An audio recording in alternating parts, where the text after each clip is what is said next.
Curtis Calhoun here with MMA News, and my next guest has another big fight coming up in Saudi Arabia, Riyadh, the PFL versus Bellator card. It's Abdullah Al-Qahtani joining me today. How's it going, Abdullah? Hi, I'm good, thanks. I appreciate you making some time. I know you got a lot going on, just a couple weeks away from the fight. Just kind of give me your first thoughts about how pumped you are for this opportunity to once again fight in the PFL, also fight in Saudi Arabia, which is a huge opportunity. Just kind of tell us how pumped you are. Look, it's a big honor to me to fight in Saudi Arabia with the big event for PFL, like PFL versus Bellator champ. It's something big. I'm very happy for this fight. I'm ready for it, and I want to make everyone happy and to watch this fight and to be happy. Would you say that because this fight is in Saudi Arabia and you're the first PFL fighter from Saudi Arabia to pick up a win, would you say that this is potentially the biggest fight of your career just because of the platform, how big of an event it is, and everything like that? Look, every fight I fought in PFL, it's a big fight, because it's a big platform for all the fighters. It's something big. It's not an easy it's not easy to be in PFL. This is why when I fight in PFL, I feel it's good, and I want to what's my next step. Just to be in PFL and also to see where I'm going now. Yeah. What are some of your long-term goals with the PFL? Do you see yourself potentially fighting in the season format at some point, like fighting 4 or 5 times a year? What are some of your long-term goals with the PFL? Yeah, of course. The season. This is the big goal now, and also maybe after this fight, there is some good news. It will be like a surprise for everyone. Uh, yeah, let it a surprise. Yeah, better after this fight, inshallah. Okay. So do you already have your next fight booked? Is that what you're hinting at? Something like this. Yeah, That's exciting. Well, yeah. we'll For definitely. for all for all this year, inshallah, not Oh my just gosh. this fight. Yeah, That's exciting. Well, we'll definitely have to catch up again closer to that uh, announcement and that fight for yeah, sure. I want yeah, to of talk to you a course. little bit because, like I mentioned earlier, you're the only PFL fighter as of right now from Saudi Arabia, and I want to ask you a little bit about the fighting culture in Saudi Arabia. Like, what is the sport in MMA like in Saudi Arabia? How has it been received so far? And how did you first get into MMA? Look, before maybe 2 years, there is not that much. There is no one know what is MMA and also what is the sports combat. They know just judo or taekwondo, karate. They don't know the Muay Thai, the boxing, this sports. There is a small community for this. But now, all all people know what is MMA, what is PFL, what is Muay Thai. Yeah, now it's bigger than before. A lot of yeah. Yeah, and especially with all the recent events in Saudi Arabia, we had the Francis Ngannou Tyson Fury fight there. Obviously, this upcoming PFL versus Bellator card. Do you feel that combat sports, just in general, are becoming more popular in that area of the world? Look, now in Saudi Arabia, they want all the big event and the big the big combat sports there in Saudi Arabia. They let the big event to come and to make a big shows, and it's something big. It's not like before. Before there's nothing, and there is no one, and no one know what happened, and there is no one know what is MMA and what is the big event. But now, yeah, no.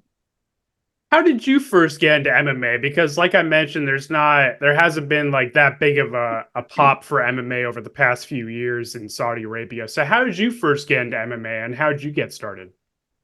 Look, I before I want to be an fighter, MMA or Muay Thai or kickboxing. I don't matter for me, but I just want to be a fighter.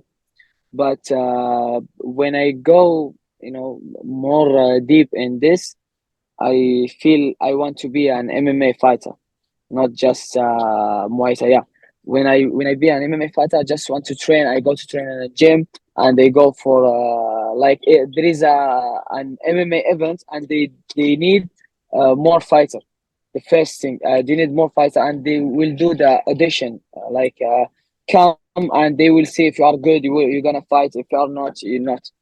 And they go and they see my coach. Now he's my coach. I see a coach there and the team, a good team. I just say, oh, I want to be like this one. This is what I see before.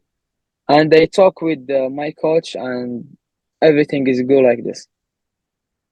That's exciting, man. And I think I saw in Yeah, another interview that you did recently that you always call your mother before and after every single fight that you have. Can you talk to us a little bit about yeah, that and what those conversations are like and how much it means to you to have that support?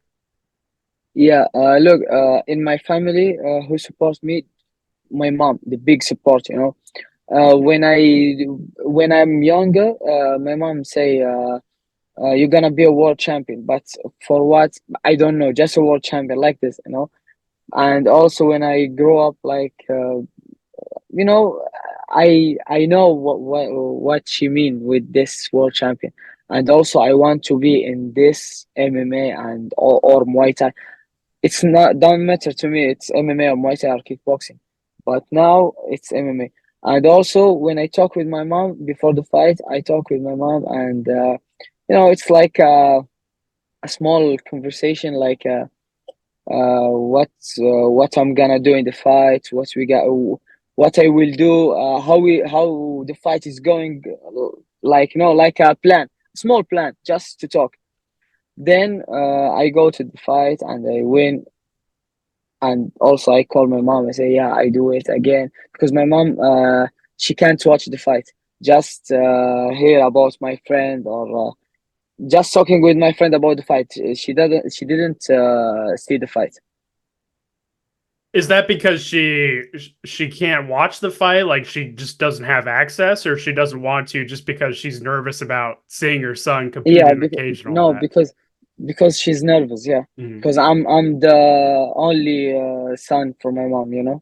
mhm. It's something. It's not easy to watch the fight. When you first became an MMA fighter, what were those conversations like with your mother? Like, was she apprehensive? Was obviously she was supportive, but was she kind of nervous that you were Uh, choosing to go down this path? look, the first no, she supports me, but when I got a cut in my head here, she say, "Oh, what is this? Why you got this cut?" And it's something like no, maybe I didn't let you to fight, something like this. But after I say, now I have a cat, now I'm in this sport, I can't go back, I'm just a fighter, and this is me. And she say, just let's go.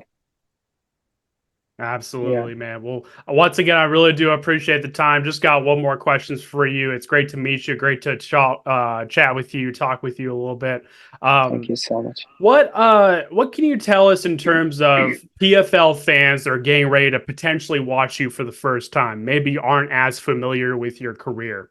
What do you want PFL fans to know about you as a person and as a fighter? uh I'm really really a hard worker. you know i'm I'm a hard worker. I'm just work for this. It's not easy for me. It's not just I got this fight. No, no, it's hard for me, and also I put everything in this in this sport. Just I want to be the best in the world, and this is what I will be, inshallah. Well, Abdullah, it's great to meet you. Great to chat with you. We'll definitely have to touch Thank you base so after the much. fight, and we'll also have to talk closer to that surprise announcement you got coming up soon for sure. And I'm sure Thank we'll you chat so again much. soon. Thank you so much for the time.